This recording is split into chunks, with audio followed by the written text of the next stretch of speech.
3, 2, 1. Ooh, welcome to the Fourth Line Podcast, part of Full Press Radio. This is April the 19th, 2021. With you today is myself, Carl, and Stevie Nick. You know what's fun, Carl? We're actually starting at like 8 p.m. on the dot today. We never start at the scheduled time. This is going to make it easy for us to keep track of time. Well, thank you for reminding Did you check before we started? I did. Okay. And I delayed us just a little bit so that we don't have to get it exactly nailed. But very excited. I mean, we've got we're getting real close to some playoffs. Yeah, it's getting exciting in the NHL. Is it? Yeah. Okay. We've got a pretty full show today. There's a lot to talk about. We do have a very full show, but I look at these and we were pre-talking and kind of reviewing where we're at with the Elimination Station, and the playoff races right now, there's really only like one real race to get into the playoffs. Yeah, but that could change in the next week. The schedule is so spicy. There's not a huge difference in points in most divisions. It's true. I mean, we will have I guess if you look at within the races, there is a big race for the top of the Central Division. That one's going to be a good one to watch out for. And those for the bottom.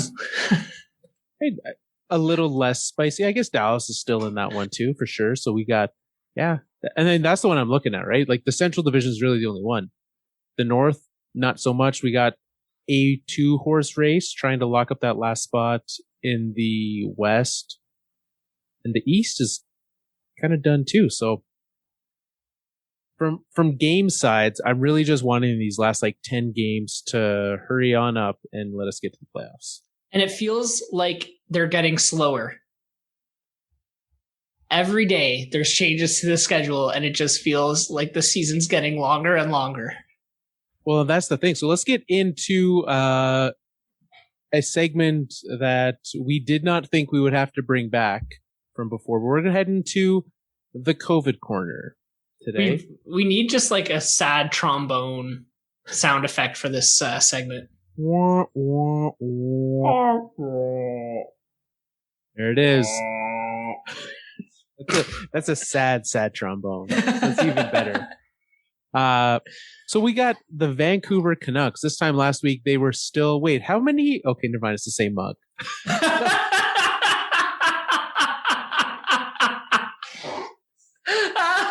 I was wondering if you were going to notice.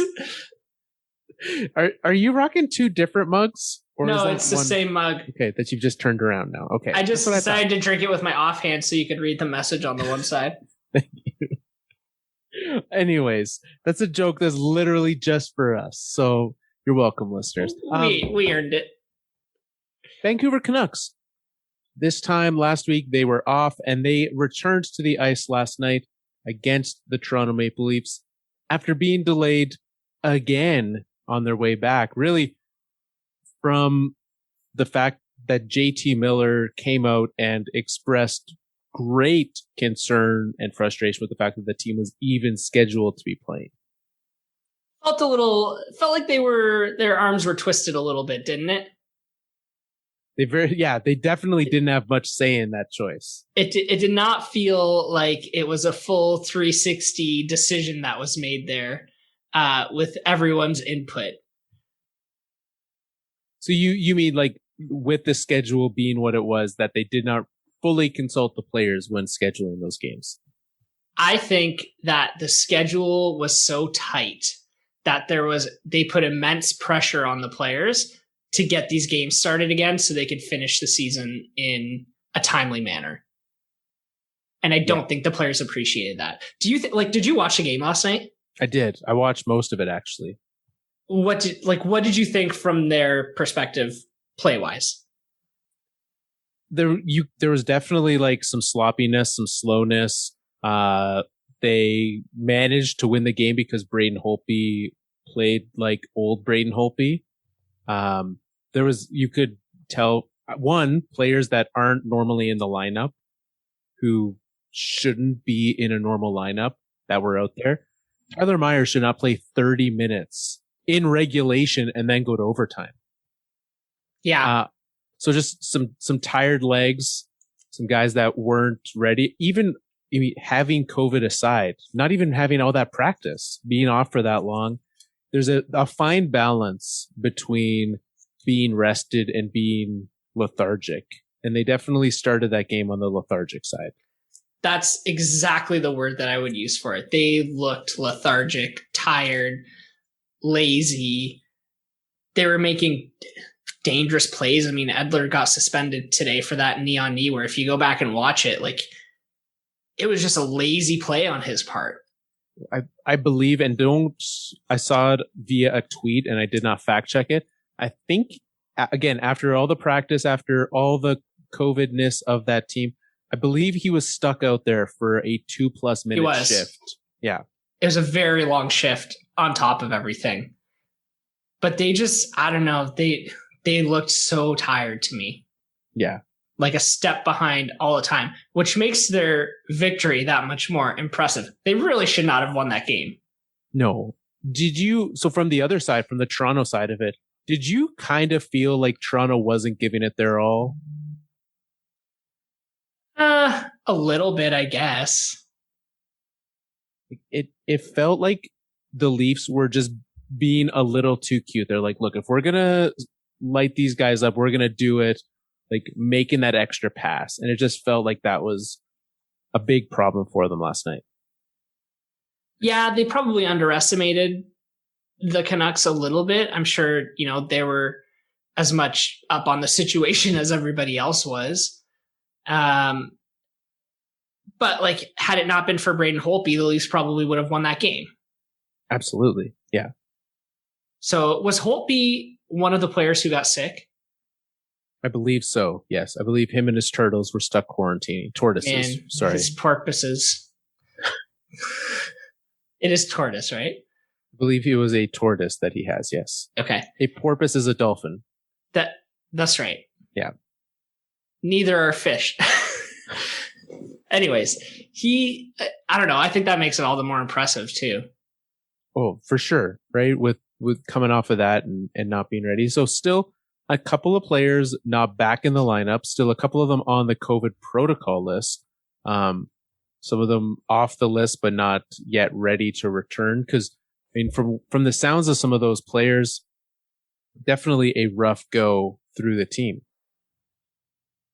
Yeah, it doesn't sound like they had a very pleasant couple weeks while they were off. It wasn't vacation. This wasn't the All-Star break for them. No. But now, I mean, like you said, trying to cram those games in, the Canucks season has now been extended until May the 19th, when the majority of teams will be finishing on May the 10th. So when we look towards the playoffs and the implications of that, there are playoff teams that will be playing the Canucks during that extended schedule. There's also a very big chance that the last number of games in that schedule are played against the Flames, and both of them might be mathematically eliminated from the playoffs by that point in time. What do you see them doing? Are they going to hold off starting the playoffs and make teams wait an entire week so we can play meaningless hockey? Yes. They're going to have them play through it for sure. Because don't you think the outcome would affect the draft position? But do we need to start? Like, can't we start the playoffs and just let them play their other games? That would actually be hilarious. But no. Like, would you even televise those games? I mean, why not? The local teams would watch it, wouldn't they? I don't know. We'll have to ask the fans of those teams. Let's say somehow maybe the Red Wings get into this similar situation, and there's a Red Wings game and they're playing the Blue Jackets. And it's like the last game of the season. You're not going to tune into that? The last chance to watch a Red Wings game until who knows when? Yeah, I'd probably tune in and watch it. That's what I think. I mean, better that than just waiting, right? Because they've got this crunch and who knows what's going to happen with the Olympics and all these things, but they do have that crunch of like, we need to get this done before the Olympics so NBC doesn't get mad at us. and delaying the playoffs by a full week just so that we can let the Canucks and Flames play a few times doesn't really seem like the best of choices. I can't remember when they were originally supposed to start the playoffs. Do you remember? It might have been like the following week, but the season was supposed to end on May 10th. May 10th, everyone, which is why like most teams play their last game that day. So May 10th is still the supposed end. It's now been extended by a weekend, 2 days. Yeah. I think they hold off. I think they wait on the playoffs. I think those last 3 games, I think you let the Canucks and Oilers play Saturday. And if those Flames Canucks games are meaningless, yeah, fire up the playoffs. We'll see what they decide. I don't think they'll do that. I think because they don't like to start it on a weekend. So I think you start it that Monday. The 17th? Yeah. Started on Monday the 17th, and then you have the Flames Canucks play Tuesday, Wednesday while their playoff games are happening. Yeah. Do you really want to watch Flames? Will anyone want to watch Flames Canucks play 3 games in 4 days after that stretch of hockey the Canucks have had? I'm sure their fans would. Exactly, but that's it. Like, it's not going to be good games. It's not going to be. But that's all. Who's going to be watching it if the playoffs are on too? Yeah, probably even less so. So start the playoffs. Fire it up. I would prefer that. Let's not make us wait for interesting hockey again. Yeah, no one wants that. Anyway, so we've got that situation happening. The Avalanche are currently still have 2 players in COVID protocol. And that'll be an interesting situation to see when they're back. Bowen Byram did come off the list today. Jonas Donskoy and Philip Grubauer are still on there. Games still postponed. I believe Wednesday is the day that they're scheduled to be back. Thursday against the Blues. They're supposed to be back. They had 3 games postponed on this. So again, 3 more games that are going to have to be added. So extend the season a little bit more. I don't know. The more we talk about it, the more I'm thinking maybe those May 15th or May 16th, 18th, 19th, there isn't only 1 game on that night from the regular season. I guess if we're adding 3 more Avalanche games to the end of that year, plus who knows what. But this is a situation. We are a month away from the playoffs starting. And this is a situation where now 2 teams at the same time were both dealing with this. And last year we didn't have this issue because we were fully bubbled for the playoffs. Yeah. What does the league do when you have a game and you're having to pull a team out and the playoffs just sit and wait? I don't know, man. I don't know what they're thinking. Like, obviously, objectively, the bubble is the only way to get through it, or is probably, I shouldn't say the only way, is the most probable way to get through it without having any delays. Right. It's proven from every league that did it that you could get by without having it a big delay. I don't know how they're going to get player buy-in for a bubble again. Well, and you'd also have to quarantine before getting into the bubble. Yeah. So, like, you would have to stop everything, hang out in a hotel for 2 weeks, and then fire up the playoffs. I'm not sure the NHL is super into that idea either. No. I think they're just going to roll with it and see how far they can get, roll with the punches, and go. I mean, like, I don't follow it too closely, but I know in the U.S., well, today, actually, they just opened up vaccinations for everyone 16 plus. That seems good. So, if you can get everyone vaccinated, I know a lot of teams, a lot of players, a lot of coaching staffs have all been moving forward with their vaccinations.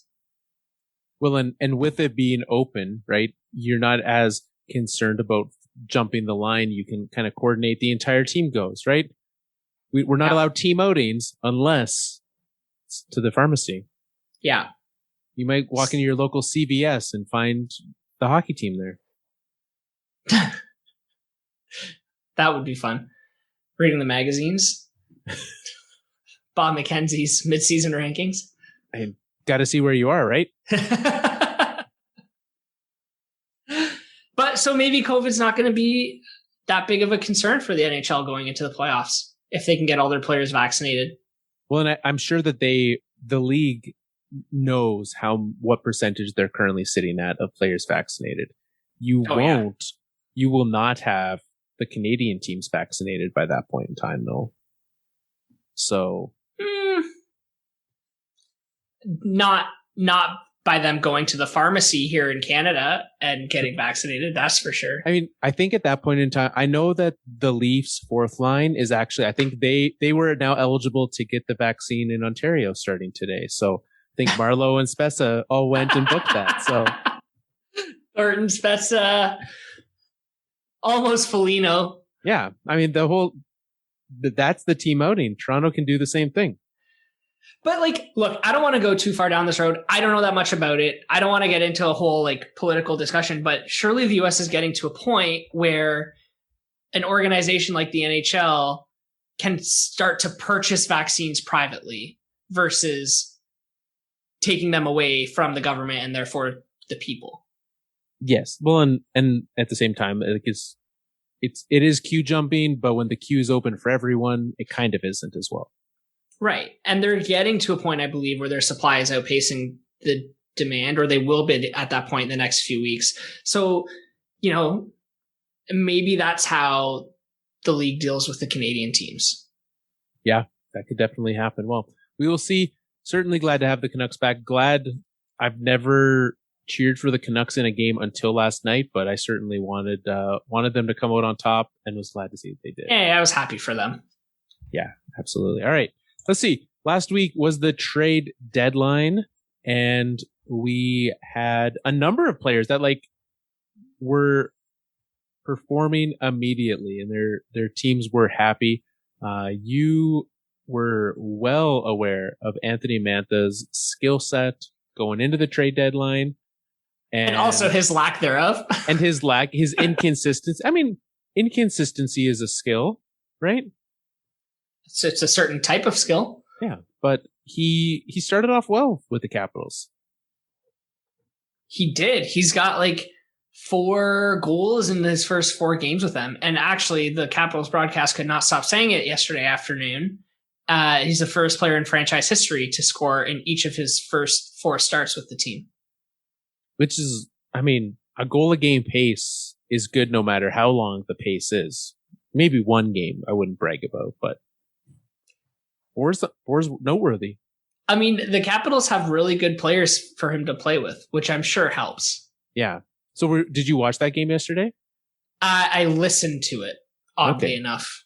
On the radio. Good for you. So where do they have him playing with there? They definitely have him on the power play.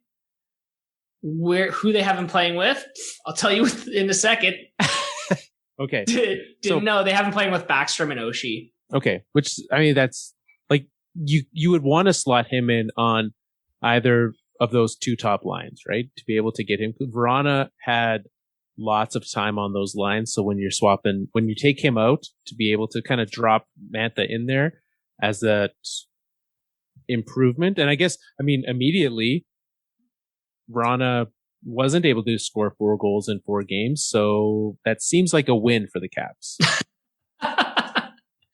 It went well for them. I think Vrana's played in 2 games for the Red Wings so far, and he scored in 1 of them. And that's all you can ask for when you got all those other things from the Capitals in that trade as well. Richard Panik blocked a shot with his head.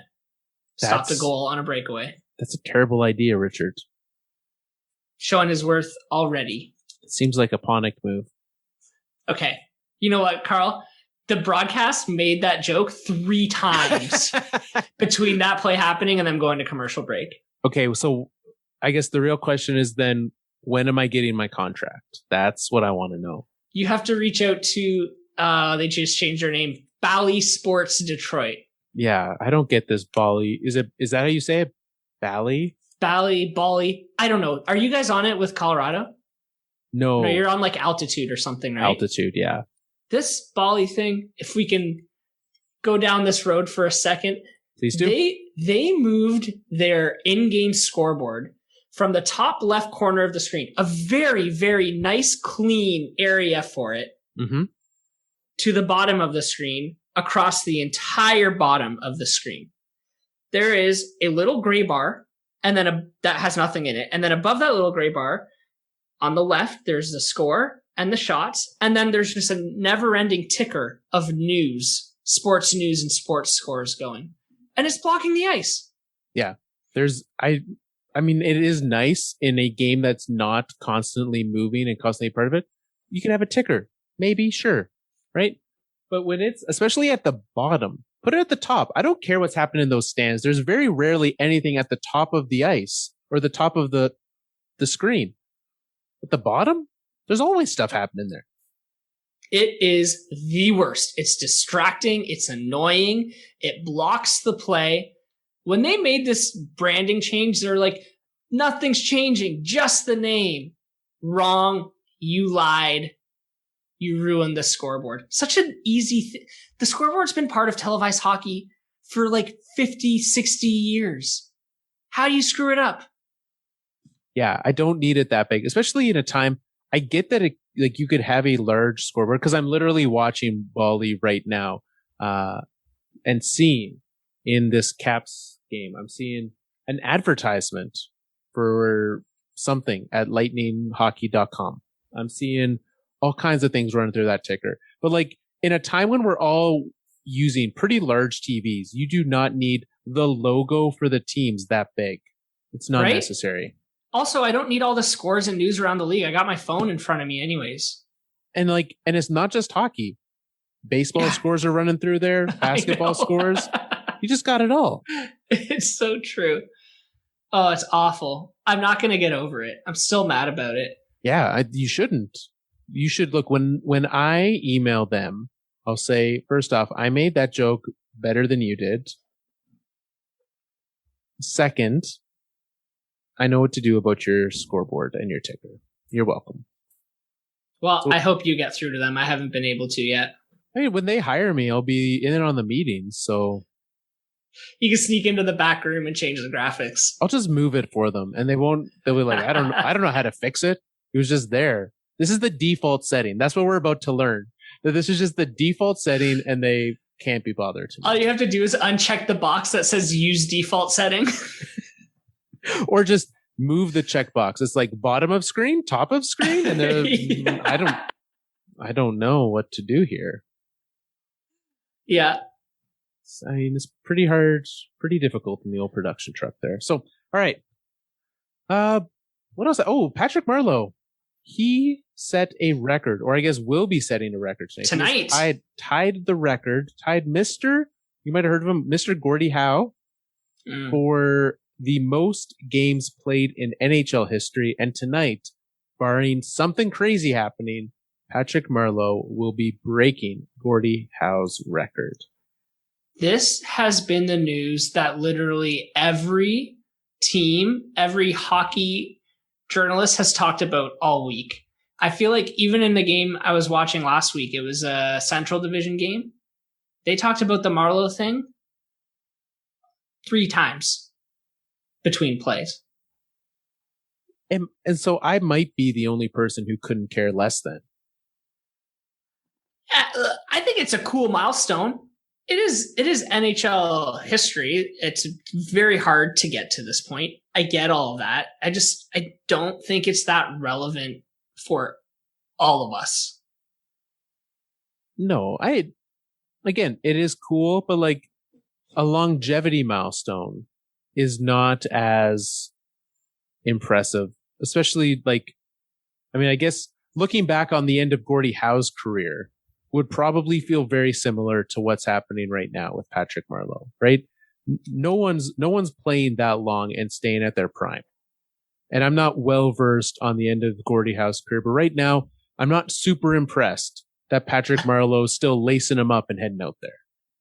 It's funny you say that though, because I think that it's skewed a little bit because Gordie Howe left the NHL to play in the WHA for a couple years and then came back to the NHL. Yeah. So it should be even higher. It would be even higher had he not left the NHL to go play with his sons in Houston. So I don't know. There are some like pretty cool stats and tidbits coming out about Patrick Marleau though. Like he's appeared in like 71% of all Sharks regular season games in all of their history. I mean, there are I believe 177 players currently in the NHL were not alive when Patrick Marleau played his first game in the league. That's crazy. And didn't it say like Austin Matthews was 2 weeks old or something? Yeah.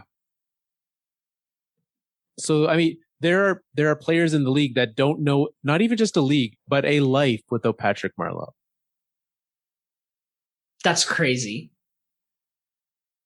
It is pretty impressive that he's lasted this long in the league. Absolutely. But we only have to mention it once and then we can move on. All right. Because I forgot one other thing. Because there are more than just the Detroit Red Wings that made trades at the trade deadline. Not sure if you remember that, but there were. And we got distracted talking about Bally and tickers. But Taylor Hall also had a pretty good week for himself. He was the whole reason we put that topic on our list of things to talk about. And then we started with Mantha and got distracted, and here we are back with Taylor Hall. So Hall's what, 3 points in 4 games or something? 4 points in 5 games? Yeah, it turns out when you put him like, I'm not going to sit here and say like David Krejci better than Jack Eichel, but just when you have better matchups, when you're not up against the team's best lineup, when you're don't have that pressure on you, a little looser room, things just happen. But I also think that are you familiar with the concept of new dad strength in the NHL? Yes. A dude becomes a new dad and all of a sudden he scores like 5 goals in 5 games. Yeah. I think I have watched Fred VanVleet right after he has a kid. I am well aware about dad strength. Yeah. I think there's a little bit of that happens with some of these trades. A player shows up to a new team. In the case of Mantha and Hall, they're coming from a bottom feeder to a contender. So already your morale's up. You want to make a splash in the room. You want to impress your teammates. You want to impress your coaches. You want to impress the fans. There's probably a little more motivation there right after a big trade like that. It wouldn't surprise me to see some of these guys cool down a little bit over the next couple weeks, but it's great to see them playing so exciting now. Yeah, I'm with you on that, right? You get to that new room and you want to show off for the new team. I mean, the only reason why I don't fully buy it for Taylor Hall is because he literally did this like 3 months ago. He literally went to a new team and couldn't show off for them and a new fan base and a new situation. So I only kind of buy it for him. With Buffalo? Yeah. Yeah, but he went to Buffalo so they could trade him at the trade deadline. You could have just gone somewhere else. Like you could have was this all just a big cap circumvention to get him to Boston on a lower cap hit? Is that literally all this was in the end? I don't think it was that direct, but I think there was a little bit of that going on. Like he signed that no move clause and they're like, look, I'm only going to one team. You can circumvent the cap. You'll get a 2nd round pick for me and everyone wins. I think there were a couple teams on his list that he would have been okay with, but I think ultimately he wanted to go to Boston. He could control that. Which is a unique take to begin with. Wanting to go to Boston?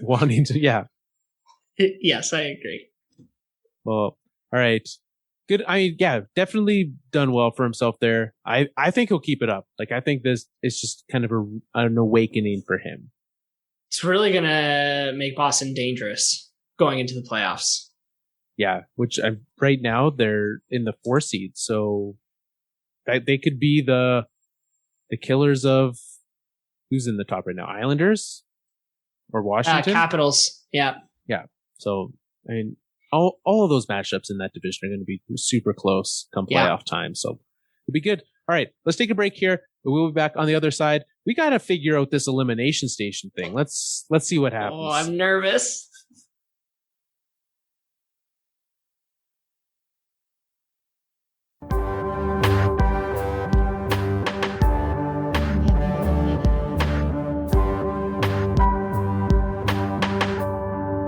Elimination Station. 3, 2, 1.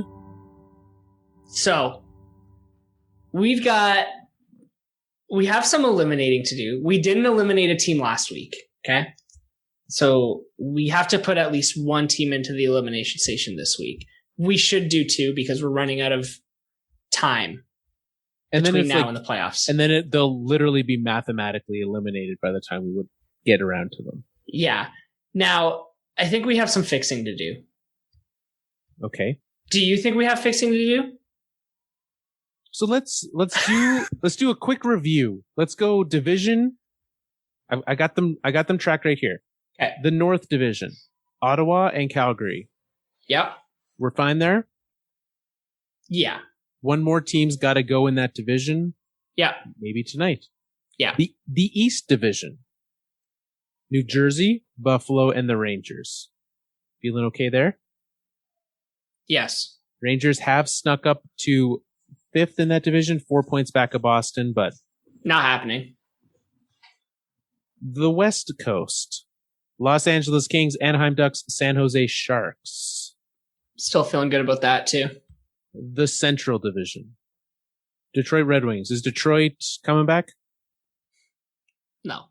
Okay. Why didn't you do that for the other divisions? Why did you just stop there for that one?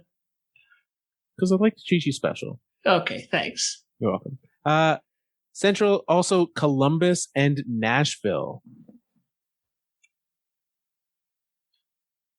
We got our Nashville problem. The problem that we keep trying to push off every week? The problem that I literally said when we started it, let's not even mention the Central Division. And then you brought it up. I think we can put it off for another week, though. So Chicago is a game back of Nashville. They are playing right now. Sorry, they're 2 points back, 1 game in hand. They are playing right now. Nashville is up 1-0 in the first period. I don't feel good about it for Nashville missing. It feels pretty likely that they'll be in at this point. What about the Stars?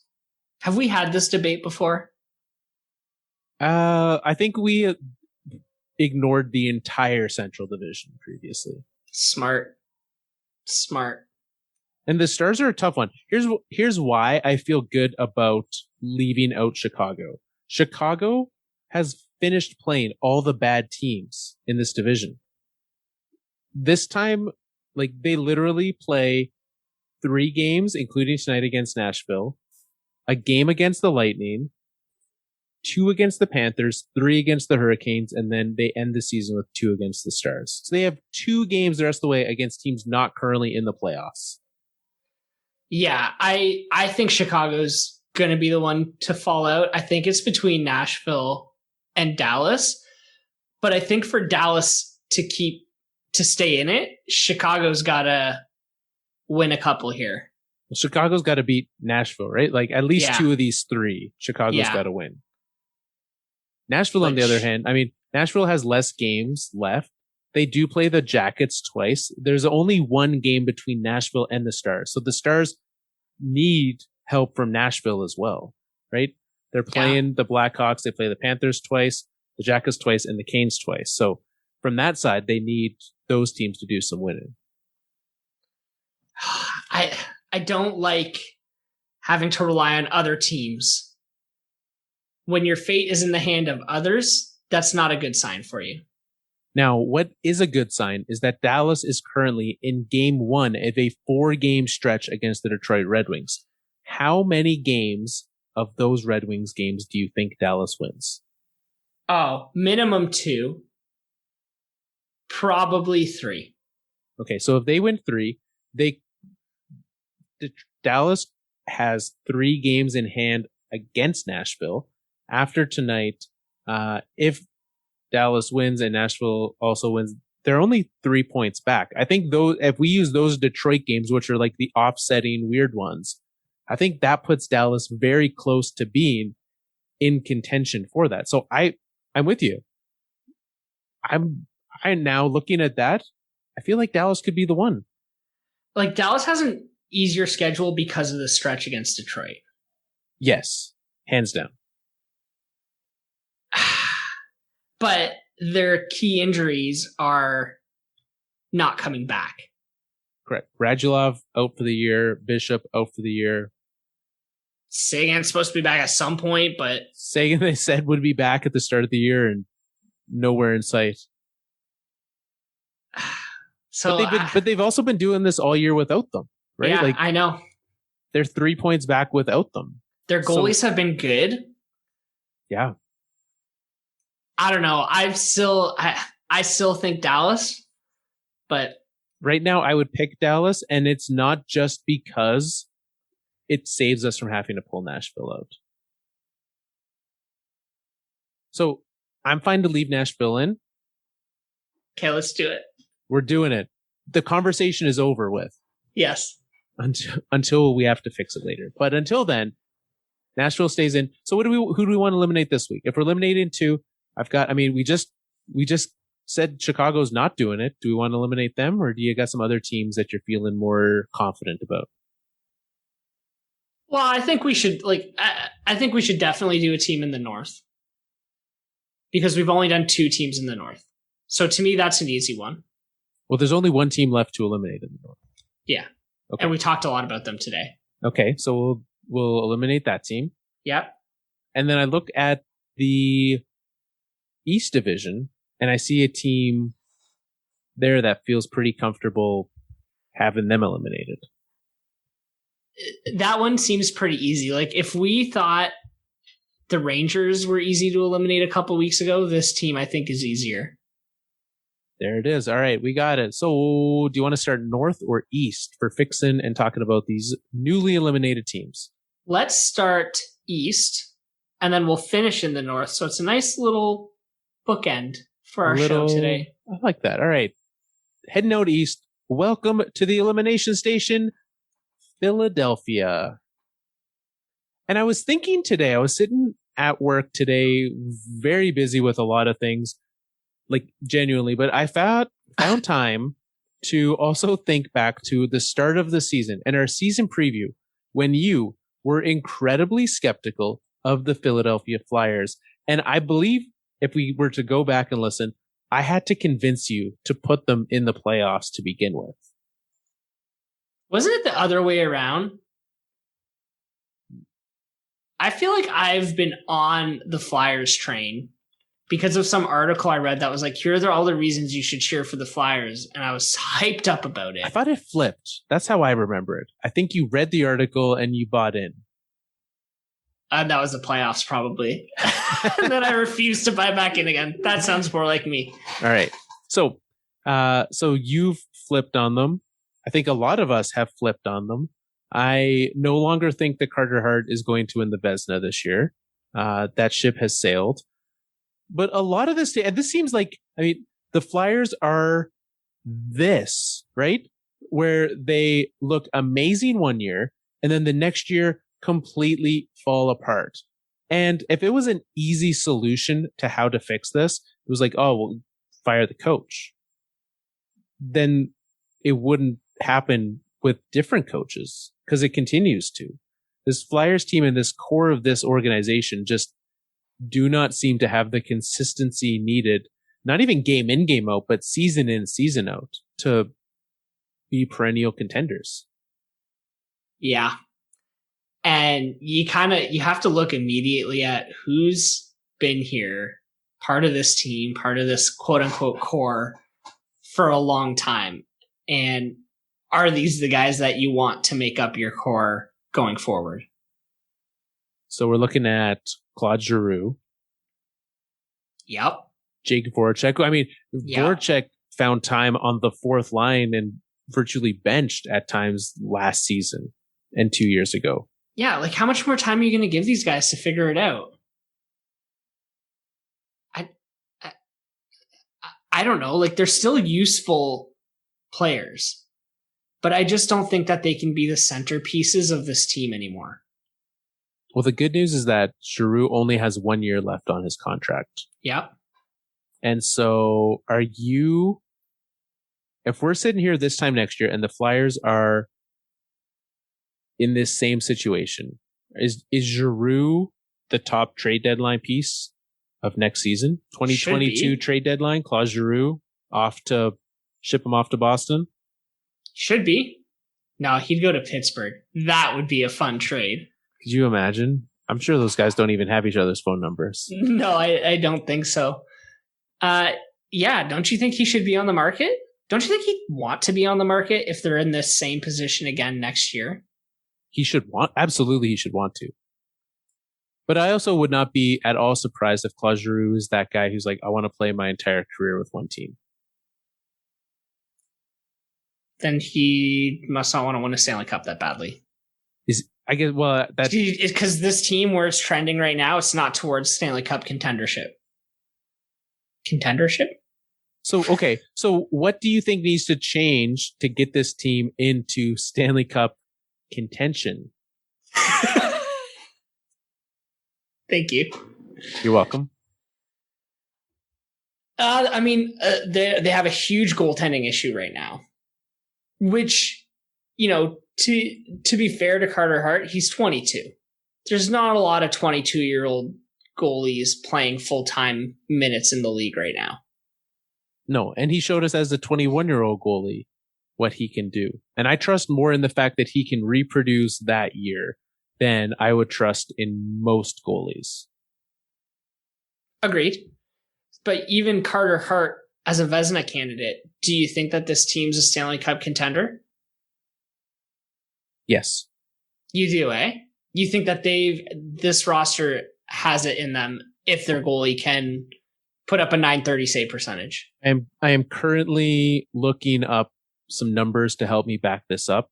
But yes, I think that if you were to have even, because right now they're getting below average goaltending. I think if they got average goaltending, they are a playoff team. And if they got above average goaltending, then they would be at the top of this division and would be challenging for the playoffs.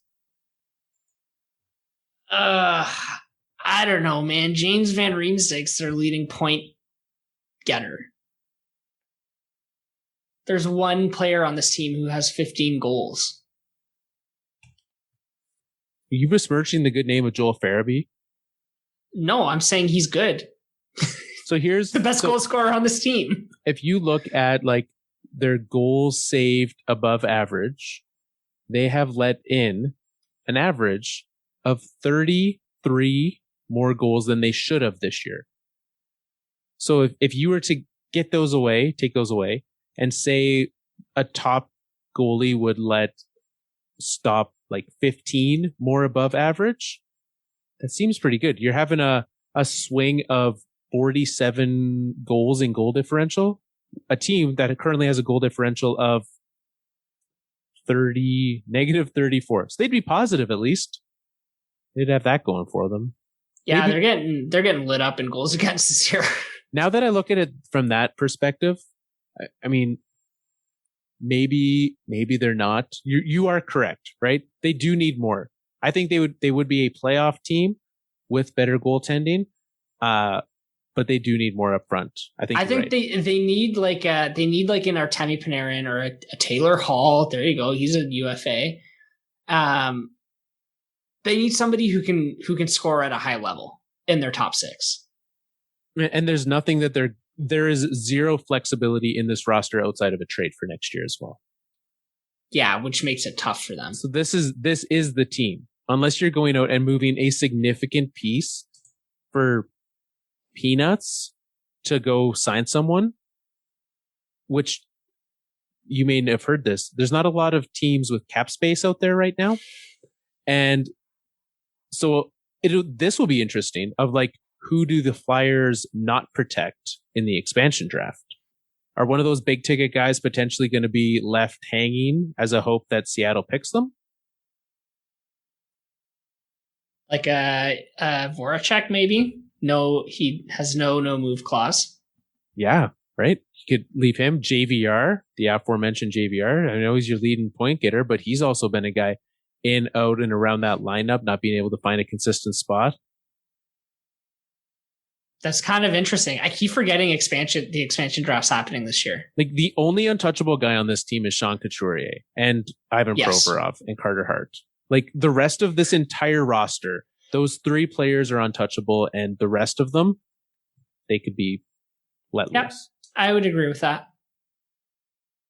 And then literally everyone except for Giroux and Kevin Hayes could be unprotected. So maybe that's how they get around it, and just hope Seattle snags one of them. Could be. It's not a bad strategy, or maybe you work a deal with Seattle. You pull the old Marc-Andre Fleury to Vegas stunt, which was decided well before the playoffs even started. That worked really well for Pittsburgh. They definitely didn't pick the wrong goalie there. So I would say, yeah. You mean the Ottawa Senators goalie? Yeah. The Ottawa Senators. Is he still their goalie, or is he their backup goalie now? I'm not watching a lot of Senators games. Yeah, no, me neither. I couldn't tell you. All right. Well, so lots to happen with the Flyers. Unfortunately, the roster's probably the same next year. But let's head back up north. Let's bookend this show in the way that only this past week, with all the things happening in the news. Unfortunately, we get Vancouver. We celebrated your win yesterday. You have another game tonight against the Leafs. We will not be celebrating that one. Welcome to the Elimination Station, Vancouver. Yeah, man. I don't know. I remember being really high on this team at the start of the season, and it did not go well for me. I was less high on them. I mean, I don't think either of us were as high on the Jets as we should have been. Fair, yeah. The Jets are the example of what I think the Flyers could do with Carter Hart being a Vezina goalie. I think that's what I imagine that they would be. That's a good comparable. Comparable. But we're not here to talk about the Jets. No. Let's not go backwards. We're here to talk about the Canucks. I almost got Bally Sports distracted right there. The Canucks, a team, I mean, they just went out this week, and in the midst of all this, we didn't really touch on it, but a good time to bring up the Tanner Pearson extension. Yeah.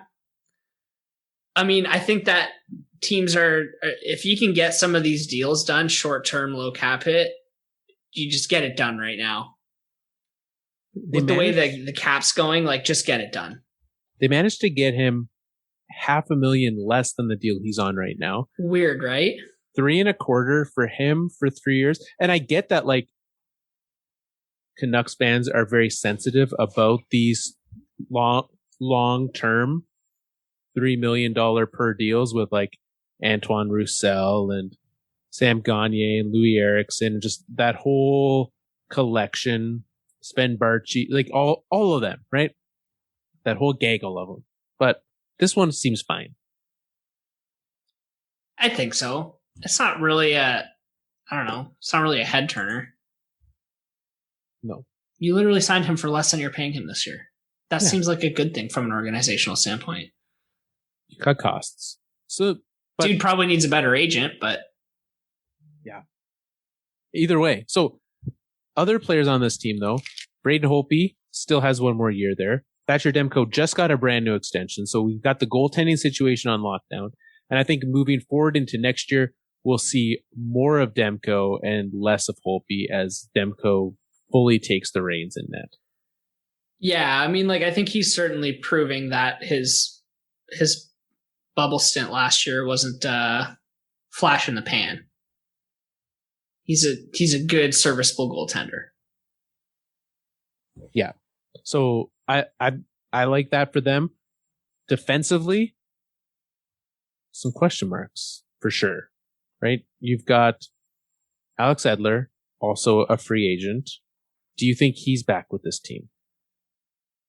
Yes. I think he's been with this team for so long. He's probably going to re-up. Short term, low cap hit. But okay.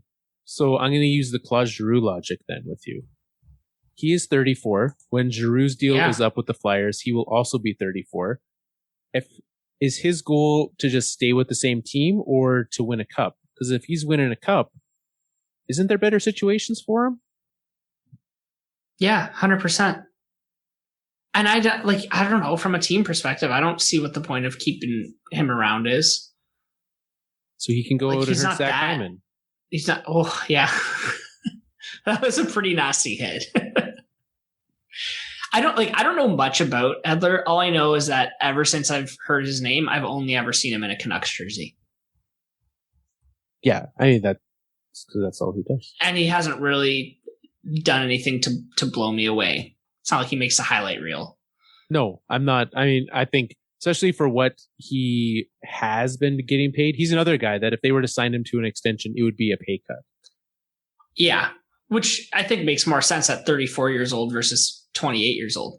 But look, if we're talking about how to fix this team, you let Edler walk. Gone. I think that's the solution there. But okay. I don't know. Are there other defensemen becoming UFAs this year that they can go and get? Oh yeah, there are. Well, you also got Brandon Sutter walking out the door too, right? That's a guy that you like. You send him. You send a car to his house and make sure he makes it to the airport. Sorry, Brandon, you got to go. Wow. Okay, Carl. Am I wrong? No, you're right. It's just a funny way of putting it. It was more aggressive than I anticipated. So we talked last week, David Savard, going to be a free agent, just traded to the Lightning. Likely not going to stay there. He's going to be on the market. The one and only Douglas Hamilton. I've heard there's great museums in Vancouver. He could find his way there. I'm not sure that they would be particularly interested in him, but they should be. They should absolutely be. I mean, for a decor that's lacking, like Hamilton would be a great burst of energy for them. Yeah. And outside of that, I mean, there's a lot of older defensemen that are coming up. There's not a lot of unrestricted free agents in the defenseman market. Brandon Montour, again, another free agent. Tyson Barrie, going to be a free agent at the end of this year, just a 1-year deal in Edmonton. Maybe he settles down somewhere. And for them to be able to get like a puck moving defenseman like him could be good. So there are some pieces that they could go out and get, but definitely more middle six options. I think any of those names you just said makes them a better team than they are right now. Yeah. And with the cap being what it is this season, being pretty flat, that could be a big move for them. But also, like, if you take away a lot of like what's happened this season, this Canucks team was a surprise performer last year, but this kind of feels like where they should be in their development process. A little bit, yeah. Which isn't necessarily a bad thing. Like, they have a lot of young talent. Some young talent that has the potential to be like elite NHL talent. Absolutely. Right. So just keep on developing them. Like some guys I think of, maybe I'm skewed, and I know that Vancouver fans might not appreciate my point of view on this, but I look back to the Calder race last year of Cale Makar versus Quinn Hughes. And I look at the jump that Cale Makar took this year and the jump or lack thereof that Quinn Hughes took this year. And that's a piece where like, I'm really looking like, what are you going to do? What are you able to bring? Because I mean, if you're wanting to be able to bring in an offensive defenseman or you're feeling that need to, Quinn Hughes should be that for them. And they don't need to have a guy take like a Tyson Barrie type guy. Quinn Hughes should be better than Tyson Barrie.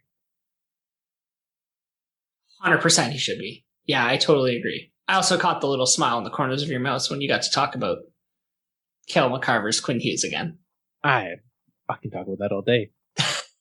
Okay, but the other thing they have to do, this should be like number one priority, is get Pettersson locked into a deal.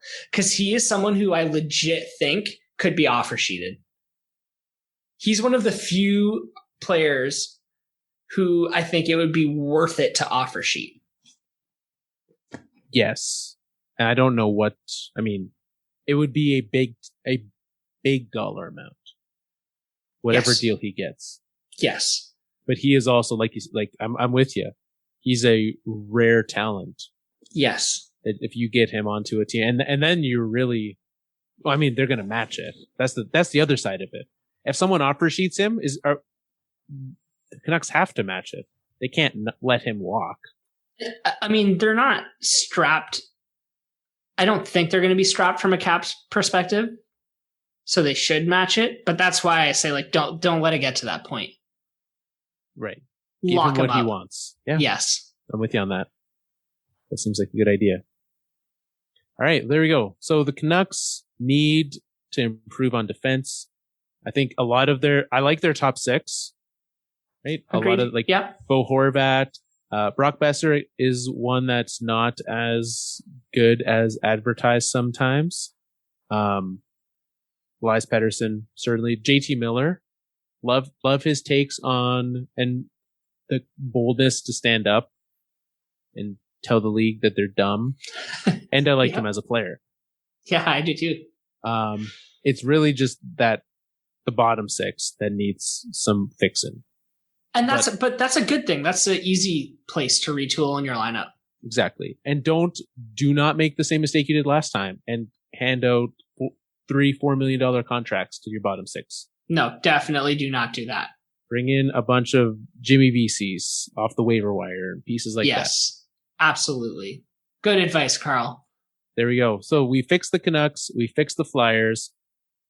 We need to pick a brand new team as the Knicks Lidstrom. We've got some teams. Do you have the list written down? No. Okay. I keep saying I need to and I don't do it. So there's some teams that stand out to me that are kind of like locks for the playoffs that we haven't picked yet. Okay. One's in the East, one's in the West. And I think I would suggest looking East and seeing if you find someone there that maybe tickles your fancy. But is that team Pittsburgh? I don't think we've done Pittsburgh yet. We have not done Pittsburgh. Do they have games this week? Let's check. They play New Jersey on Tuesday. Okay. They play New Jersey on Thursday. Okay. They play New Jersey on Saturday. No, and then they play Boston on Sunday. So there's a lot of games. Lots of games and some good games, some morning games. We're going to have to get your picks in for high-low sticking real early for that 12:30 Eastern time start on Saturday. My radio will be tuned and ready to go. Excellent. Well, I would head on over there because I feel, do you want to hand out a prize next week? Yeah, let's hand out a prize. All right. We are going to find a new winner. You were very excited when you saw what Alex got from the store next door. That was so cool. Yeah. So he got, if you head on over to our Twitter, you can see what you could win. Alex, who won the first prize from the store next door, where you can win amazing hockey prize. And if you don't know about that, head back a few episodes ago and check out what our conversation with them and the great work that they do. But that's what we're handing out for prizes that'll be sent off to you. If you are the winner, play high-low sticking where you pick the over or under for games. We're playing a rare Monday night version of it tonight too, for Tampa and Carolina. And I believe it is currently going to hit the under. I'm guessing it's going to hit the under on this one. It's 2-1 after 2. So probably going to not hit 5.5, but hey, we'll find out. So head on over there, pick. If you pick correctly, you get a point. Every point is a name in a hat. And next Monday, we will draw a winner here on the show. And you can find out if you are the proud winner of that. You can head on over to thefourthlinepodcast.com where you can find out more about the show. If this is your first time tuning in, thank you very much. You can find out how to subscribe to us over there. Hit that subscribe so that we are waiting for you every Monday evening. We're out waiting for you brand new Tuesday morning, waiting in your podcast player of choice. So tune on in. Thank you very much for listening. Thanks for being a part of us. You can find us. If you want to send us a note on the email, it's mail@thefourthlinepodcast.com. If a tweet or a message somehow else, it's not enough for you. just need a little bit more. Send those on in. We'll be back next week. And until then, it's time for us to wrap up another Fourth Line show. I know what you're thinking. You don't want us to go. Welcome back to hockey, Vancouver Canucks. And if you don't like our show, go watch the Mighty Ducks. Did you think you were going to have to beat me?